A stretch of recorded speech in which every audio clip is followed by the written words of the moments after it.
Ahan Mamaktada Nasigi live quiz Toromasibu Saruga Bikadaba sing Loina YouTube Tamadi Radio the Tabi Singu James Saguzam Taram Ukchabulina Nikono Kurumjari Nasigi live quiz Ketoromasi Yamakana Toroma Kangni Nasigi season Azagada by Quigi number Asi 9077282001 Hariba number Sini number Asida I couldn't wahang amaka hangzagani Hangzari wahang asigi fastest pakumadu I could hana pibiro aduga pibira fastest sing adugi matung inna Hariba number do the quena call toxin zagadabani aduga call torokan the kun wahang manga Hariba do that like when wahang manga hangzagani sigi the most second manga pizagani aduga Hariba sida Wahang mga si kumbang amaga di nga sige program siya dumlore mi ama kakta ni kanza gadori siya duga kari gumba miyo edon wahang mga kumbang amdra gadi next second fastest duda ay koi na wahang mga mo hangjagani aduga pali singa magi kese word se pijagani hana di changwa wabine dun chin jida changwa legi dina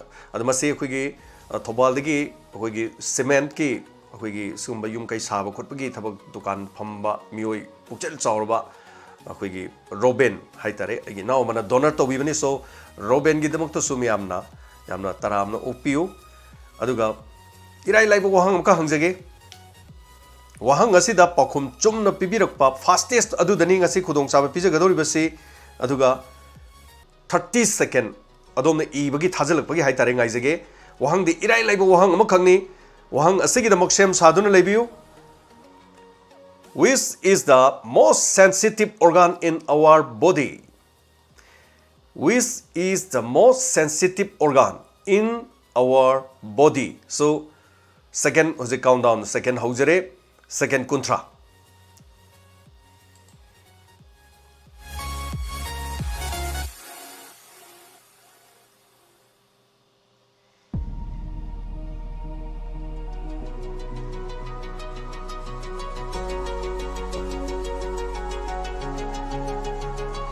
Jamlai mayang music.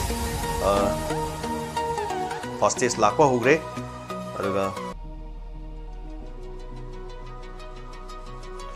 yes 30 second so 30 second hojik surabanina ngasigi fastest ai khoi ihana na thabiragli basi kanano haibadu amu khaminasi ihana hana ai khoi gi number 9077282001 da thabiragli bami sidani khoina wahang manga amu hangnena bagi call tawjagadori basi aduga kasu puning phathabiu maramdi wahang asi ahan mamiyo sin manga khumung amdragadi second fastest damu lakadoni mathang third fastest smile lakadabani thorom se duga 5514 adom sem saduna lebiu maramdi adom dhangjagadori basi wahang manga se kari hoigadagi haibadudi yeminasi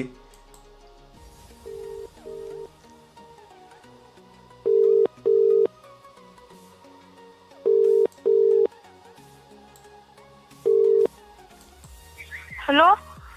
Hello, Ming kari kopi bage? Hawa Sogondagi Amarani. Amarani haiba. Oh, ai sonda kano leire. Anyway, Amarani ngasigi live quiz asida saruga bi basigi damuk thaga cheri adom do wahang manga hangnana bagi sem saba hogjare adom yabirabra sem sabirabra. Adom class kya kabirage? 10. Class 10. Okay. Class 10. Adorgadi adom do wahang manga hangjage wahang manga se adom na karigumba khumbangam taragadi adom na ngasigi lupa listing amagi manase adom na fangadori bani ado ahan bo wahang adom da hangjage ahan bo wahang si masini in which country white elephant is found kadam balebakta samu angobasi fangbage adom ge damakta second manga leijare Gujarat.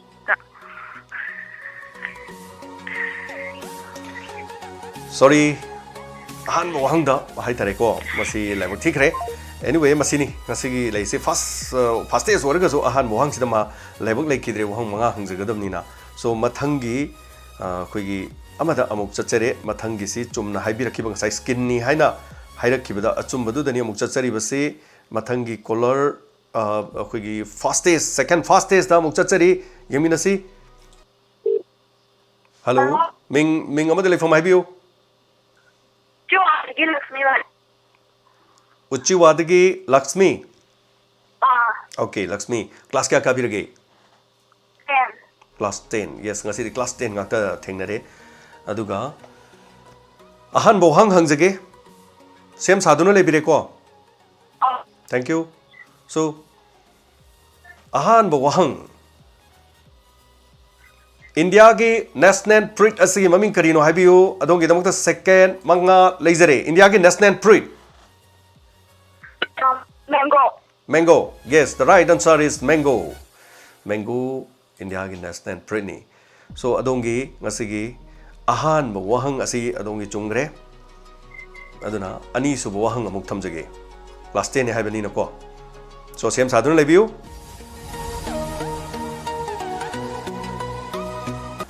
ani suba wahang adongi damota sem sajari class 10 oibani na yamlu dana haitare which is the nearest star to planet earth near star to planet earth earth ka naknari base koi gi nearest star se karam bano haibio Planet. yes haibio achumba koi gi planet earth ka naknari star do madu karino second manga matam pijare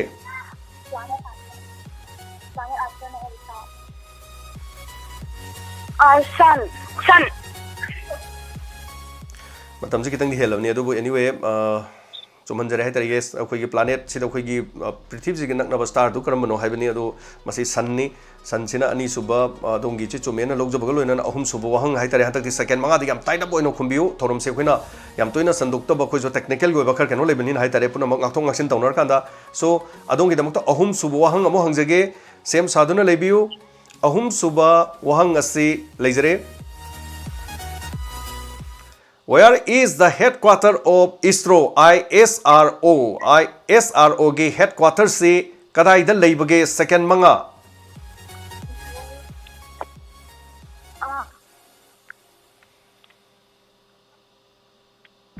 New York. No. आई होरेन मुक्ति लोई पखम जरगे अदुबु खरा दिचुम हंगरे सिदी हमना खंगबे याबा केनोनी मखोइगी अमरो इबनी high तारे दुगा anyway थागचरी थोरमसिगी अदुंगसी अहुम सुबह fastest की third fastest दा मुक चचगे ngasi लेबो मुगे मिनसी कनानो हाइबदु यमिनबगो लोइना करी हाइरे हाइबदु यमिनसी समजरी बंगसी वाहंग सिंगसे हमना लुबो वाहंग दे मत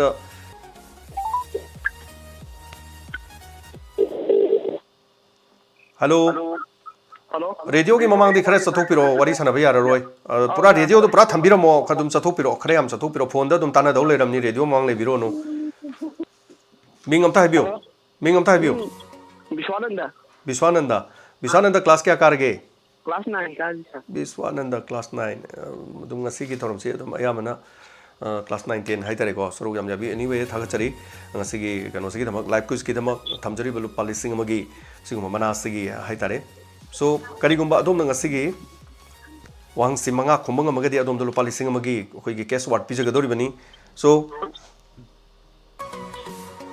2023 दा क्रिकेट की वर्ल्ड कप से करम बलैबाक ना होस्ट ओइगदोरी बगे सेकंड मंगा अदोंगी दमक लेजरे 2023 की क्रिकेट की वर्ल्ड कप की होस्ट से करम बलैबाक ना ओइगदोरी गे India sir yes India the right answer is India 2023 दा क्रिकेट वर्ल्ड कप से इंडिया ना होस्ट ओइगनी हाइबसने हानबो वहंग से खुंबी बसगी दमक थागचरी लोइना अनि सुबो हंगी दमक same Sadio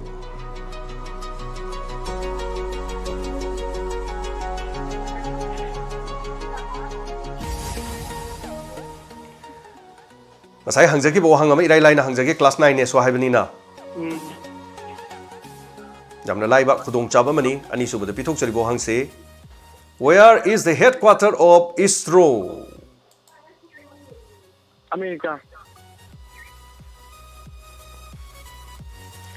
wahang gida loing tu ren dawri se mayam se ko satra thaga chari ado mathangi khudong chabong pizarge thorom sidi matam se sangna leitamni na ngasi karigumba mathangi mioi sina khumbang amdraga di ngasi gi program se dum loisanjare maram di mathang class amuk haitare history gi class amuk leibani na madugi mathangi khudong chabada ngasi phanghodraga su karim to wabi gano ningthau kaba numit amuk hanjarakani ngasi gi amuk mathang da call tawjage kanano haibadu yengminasi aroibani ngasi gi sina karigumba khumbang amagadi yamna fare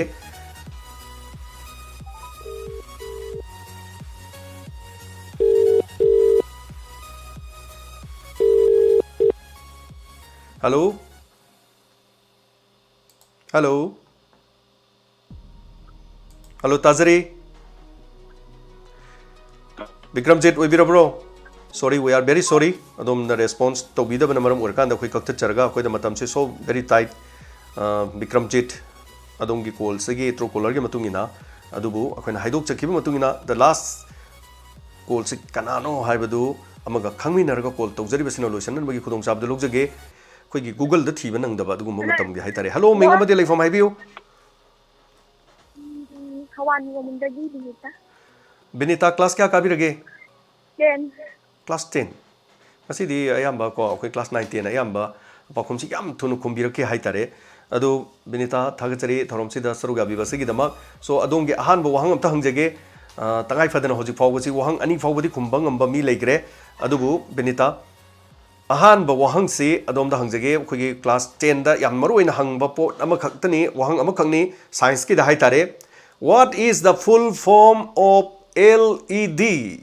LED ki full form asi karino second adom da pizare haibio. What is the full form of LED? Benita Kambidra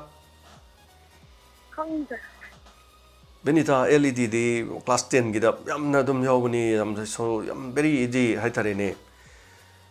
Anyway, silver kan dum ansar dum haijarage kanam to khumbangam dre ngasi gidi live quiz se khoi yawbi ri sing jadru matam no loisalakpana upai sunglei lejadre masim tangdi adun ngapi tare LED light emitted diode haibaduni adung asi hangjaki bada aduga ahanba masigi marakta mayam khumbangam nakidabadu.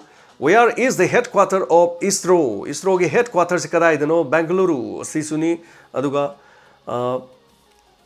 ngasigi di matang sida loichinjare live quiz ki ngasi kana gum to mana lobungam kidre lupa lising amase free da dum leire. So mathangi amuk ningthokaba numita live quiz mo hanjarake lupa lising amase amuk puraga. So quiz da yawbi ri myam ning hanabi ganu myam punama maroina satra sing hen honabiu aduga ngasigi di thorom solution jena nabagi akhoi tanjadu logjage mayamna so akhoi support tobiu aduga hariba live quiz asigi damak donor oibininga kasu akhoi gi number 9077282001 da adongi details akhoi gi lobi biagani aduga adom donor oibi yagani inkhalakliba satra sing amadi quiz punung sibiba singda thawai inot happy basigi damak. So friends ngasigi quiz asigi paisa puthok biba mi asi Robin Thobaldagini. So Sir Robin Thobandagi asi lupa lising ama pangbi basigi damak thusu myam punamana kuba khongno kubi puning thogot piu. So program asi live ojabana asoi ebra kari kai yor basumi amne henang pi boga loina na puning thogot piu haijabu loina thorom si matang se loisin jage tabiri basing bu jem sagur jam na muka hana